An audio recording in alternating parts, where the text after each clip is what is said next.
Good morning mga kabeshi, ako magaganda na katulad ko, char.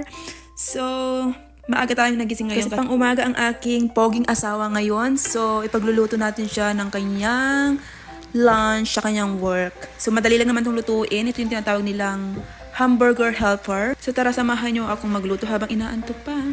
So, una lulutuin lang natin itong ground beef natin sa kawali over medium-high heat for 6 to 8 minutes. Naks naman, tingnan nyo naman yung kusinera nyo. Ang ganda. Charot!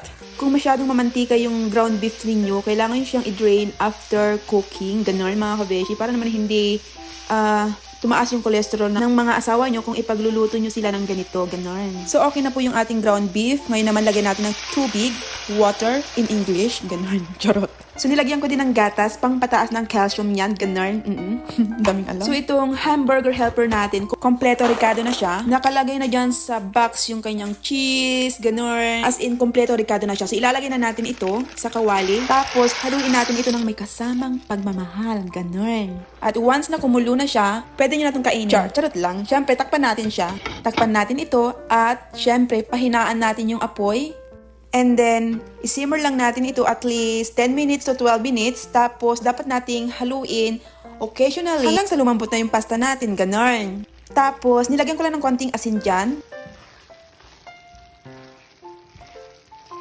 Tapos, okay na yan. So, ayan, okay na yung lunch ng aking poging asawa. Pwede na tayong matulog ulit. So, thanks for watching. Bye!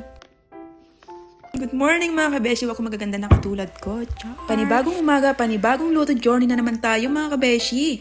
Para sa bao ng aking pogi at masipag kong asawa. Ngayong umaga ay magluluto pala ako ng bistek Tagalog. At alam nyo ba na paborito niya to? Anyway mga kabeshi, ganito pala ako magluto. Hiniwa ko lang yung beef ng maninipis, nilagyan ko ng toyo, at syempre paminta. Pampaganda. Charot. At syempre, lalagyan din natin ito ng lemon juice. Kalamansi sana, kaya lang wala tayong kalamansi dito. So pagulugin ko muna tong lemon para yung katas talagang mapiga ko na mabuti. Ganon. So isang lemon lang ang gagamitin natin dito. Pero kung gusto nyong mas maasim, dalawahin nyo. Para habang kinakain nyo to, naku talagang kilig asim. Ima-marinate ko muna to ng saglit para mas lumasa. Ganon.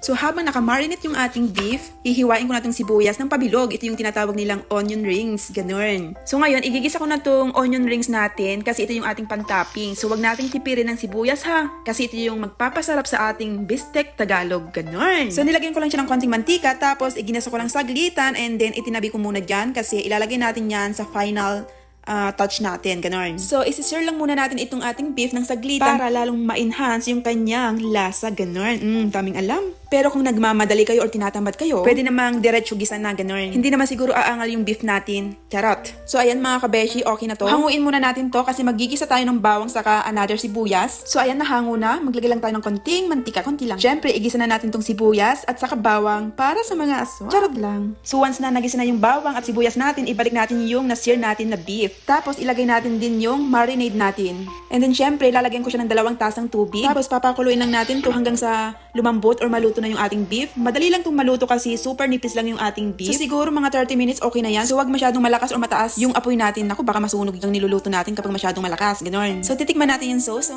Sakto na ba yung lasa niya? Halaka, ang sarap! Kasing sarap ko. Charot!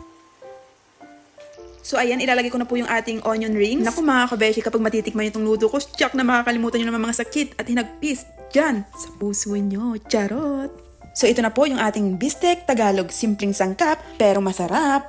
Kayo, anong niluluto nyo sa umaga para sa mahal nyo? Ay, si OOE. Char. So, ayan, okay na to. Matulog na ulit tayo. Bye! Thanks for watching!